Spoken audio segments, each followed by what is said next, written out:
Okay, what we're going to do here for a minute is talk a little bit about sight adjustment in relation to where your bullet's impacting the target. Make sure that the weapon is unloaded.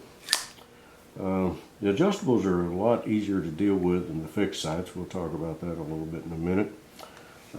Basically, if you want your bullet impact to go up, you get you a screwdriver. I'm going to make sure this screwdriver fits the windage or the elevation screw real nice and snug.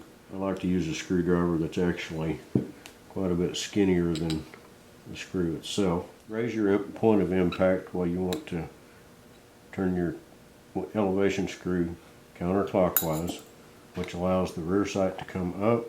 As the rear sight comes up, that in turn causes you to lift the muzzle of the pistol, which raises your point of impact on the target. So same as so for windage.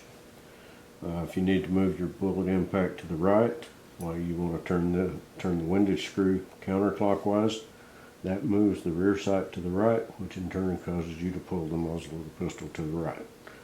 Same as said for the opposite direction. You move your rear sight to the left, it pulls the muzzle of your pistol to the left, changes your point of impact. Works just the same on the elevation and going down.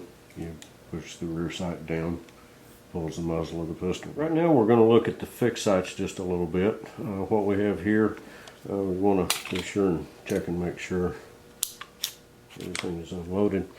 We have here's a shorter gun. I have two screws. To tighten these, all you do is tighten those two screws. This is also one of our new green fiber optic sights, available in green or red.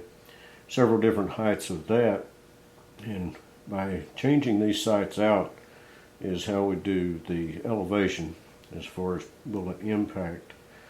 So if it's shooting high, we'll get a taller front sight. If it's shooting low, we'll get a shorter front sight. The windage, of course, on this side is pretty easy. All you do is loosen these two little set screws, move the sight, it becomes very loose. Actually, the two little set screws do a wonderful job keeping the sight tight, but you need to make sure those are tight.